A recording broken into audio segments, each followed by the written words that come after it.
संस्कारधानी जबलपुर ही नहीं बल्कि मध्य प्रदेश की शान मानी जाने वाली श्री बृहत महाकाली गड़ा फाटक धाम से मैं नवनीत दुबे आपका स्वागत करता हूँ।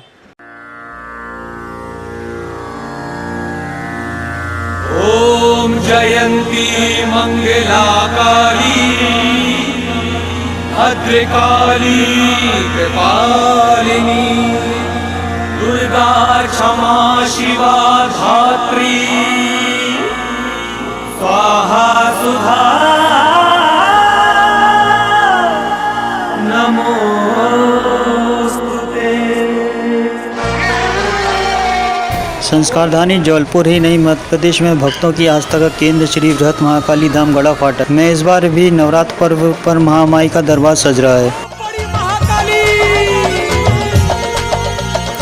लेकिन विडंबना यह है कि कोरोना के भयानक काल में इस वर्ष आस्था उत्साह भक्ति पर शासकीय गाइडलाइन का पहरा रहेगा। हम आपको बता दें कि इस वर्ष गड़ा फाटक की महामाई ने एक चमत्कार दिखाया है। माता महाकाली की प्रतिमा निर्धारित ऊंचाई अनुसार बनती है, उसमें एकाएक 1 से 2 फुट की अपने आप वृद्धि हो गई है। अरे बड़ी महाकाली गड़ा फाटक वाली, बड़ी महाकाली गड़ा फाटक वाली निकली है भैरव के साथ में। इस संबंध में जब हमने समिति पदाधिकारियों से चर्चा की तो उनका ये कहना ये है। दोस्तों, कोरोना संकट काल में जो सरकारी गाइडलाइन निर्धारित की गई है, उस गाइडलाइन को ध्यान में रखते हुए समितियों को इस बार कितनी समस्याएं जानी, इस संबंध में हम बात करते हैं समिति के सदस्यों से। भैया स्वागत है आप जी। ये महाकाली का कौन सा वर्ष है? ये महाकाली हमारी जो समिति है श्री बृहत महाकाली महोत्सव समिति लगभग 125 वर्षों से ज़्यादा समय से स्थापित की जा रही है और अनवरत उनकी प्रतिमा की स्थापना की जा रही है, जो इस वर्ष भी बिना उसके की जा रही है। सरकारी गाइडलाइन के हिसाब से जो कोरोना का भयावह दौर चल रहा है, उसमें जो आप लोग को गाइडलाइन दी गई है, उसमें आप लोग कैसे दर्शनार्थियों को दर्शन कराएंगे और ख़ुद आप लोग कैसे सुरक्षित रहेंगे?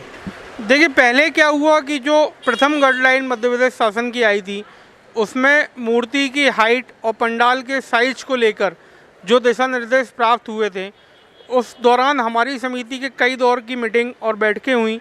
उन बैठकों को देखते हुए हम लोग का पहले निर्णय ये नहीं हो पा रहा था कि मूर्ति, क्योंकि हमारी मूर्ति जो 16 फीट हाइट की होती है और बड़ी महाकाली के नाम से पूरे संस्कारधानी में प्रसिद्ध है, उसके लिए हम लोग निर्णय नहीं कर पा रहे थे कि इस बार स्थापना करें कि ना करें।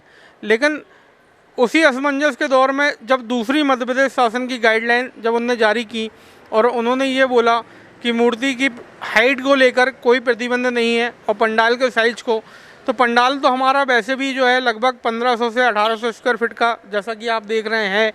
और जब मूर्ति की हाइट को लेकर उन्होंने ये बोला कि अब आपका हाइट का कोई प्रतिबंध नहीं है और हमारी जो प्रतिवर्ष जितने फीट हाइट की स्थापित होती रही है, उसी हाइट पर हम लोग प्रतिमा का निर्णय हुआ। तो हमारे मूर्तिकार को हम लोगों ने निर्णय उनका शासन का बताया और उनने मूर्ति निर्माण किया। इसको माता का चमत्कार कहें या फिर अपना विश्वास कहें कि इस वर्ष जो हमारी जो हाइट हर साल हम लोग प्रतिमा स्थापित करते थे, उससे लगभग 1 से 1.5 फीट हाइट अपने आप मूर्तिकार खुद ही नहीं समझ पा रहा है कि ये कैसे बढ़ गई, और इस वर्ष हम लोग विशाल प्रतिमा की स्थापना करने जा रहे हैं। जैसा कि आपने कहा कि प्रतिमा की हाइट बढ़ गई, पर वहीं एक पक्ष ये भी है कि शासन प्रशासन द्वारा ये कहा जाएगा कि ये समिति वालों द्वारा जानबूझ के की है। इसमें आप क्या कहेंगे? नहीं, जानबूझकर हर साल जो हमारा वो रहता है, मतलब एक कहना चाहिए एस्टिमेट होता है मूर्ति की हाइट। जो मूर्तिकार है वो लगभग 26 वर्षों से मूर्ति का निर्माण कर रहा है, 35 वर्षों से निर्माण कर रहा है, और उसको मूर्ति की हर चीज़ की हाइट का और सारी चीज़ों का जो मेजरमेंट होता है वो पता है। लेकिन जब बनने के बाद उसने मूर्ति के अपना खुद देखा तो वो खुद ही नहीं समझ पा रहा है कि इस बार मूर्ति की हाइट हमसे 1 फीट या 1.5 फीट कैसे बढ़ी हुई। इसमें कहीं भी हम लोगों का दोष समिति का नहीं है और ना ही मूर्तिकार का है। बनने की जगह जो बनाने मूर्तिकार है वो भी वही है और बनाते हैं मूर्ति यहीं हमारे पंडाल के पीछे जो स्थान है वहीं पर निर्माण होता है। इसमें ऐसा कहीं भी नहीं है कि जानबूझकर बढ़ाई गई है। इस बार नवरात्रि में 9 दिनों में आपकी समिति द्वारा क्या क्या आयोजन किए जाएंगे? समिति द्वारा आयोजन को लेकर जहाँ तक बात है तो हमारी तरफ से सोशल जो प्रशासन की गाइडलाइन है उसको देखते हुए टोटल सोशल डिस्टेंसिंग का पालन करवाना श्रद्धालुओं को सबसे प्रथम काम होगा। पर्याप्त सैनिटाइजेशन की व्यवस्थाएं कराई जा रही हैं और हमारे जो मूर्ति अंदर स्थापित जहाँ पर होती है पंडाल में, तो अंदर पंडाल के अंदर किसी को भी प्रवेश जो है वर्जित रहेगा और किसी भी प्रकार की महाआरती, भोग, भंडारा ये समिति द्वारा पूर्णतः प्रतिबंधित किए गए हैं। मतलब ना ही किसी प्रकार की महाआरती होगी, ना ही किसी प्रकार का भंडारा होगा और इस पंडाल के अंदर जो आप देख रहे हैं किसी का भी प्रवेश जो है वर्जित रहेगा। यहाँ पर हम लोग टोटल जो व्यवस्था करके कि अंदर किसी को भी प्रवेश नहीं दिया जाएगा। इस बार महामाई का विसर्जन कहाँ होना है? महाकाली का विसर्जन जो हमारी परंपरा शुरू से जो बुजुर्गों ने देखी, हम लोगों ने देखी, तो वो हनुमान ताल में ही विसर्जन होगा। लेकिन शासन की गाइडलाइन जो है कि किसी प्रकार का जुलूस जो है प्रतिबंधित है, तो जुलूस ना निकाल कर हम लोग जो 10 व्यक्ति या 15 व्यक्ति की अनुमति मिलेगी उन्हीं व्यक्तियों को लेकर महाकाली का विसर्जन जो है हनुमान ताल घाट में विसर्जन किया जाएगा। साइड लुक से चर्चा करने के लिए धन्यवाद। जी धन्यवाद। कोरोना का भयावह दौर है, ऐसे में युवाओं का हर साल एक विशेष उत्साह रहता रहा गड़ा फाटक महाकाली को लेकर। इस बार युवाओं को उत्साह में कमी आएगी, आप क्या कहेंगे? मैं सभी युवाओं से ये कहना चाहता हूँ कि सभी हृदय से सोचते हैं कि माता के लिए अच्छे से अच्छा हर साल कर सकें, मगर सभी से एक निवेदन है कि ये कोरोना महामारी के चलते हुए सभी सावधान रहें और सोशल डिस्टेंसिंग का पालन करते चलें। यही सबसे निवेदन है हमारा और हमारी समिति का। आप समिति से कब से जुड़े हैं? मेरे पिताजी जुड़े हैं, उसके बाद से मैं जुड़ा हुआ हूँ, दादा भी जुड़े हुए थे, मैंने पूरा खानदान यहाँ जुड़ा हुआ है हम लोग सब। बृहत महाकाली गड़ा फाटक संस्कारधानी जबलपुर की एक विशेष पहचान है, शान है।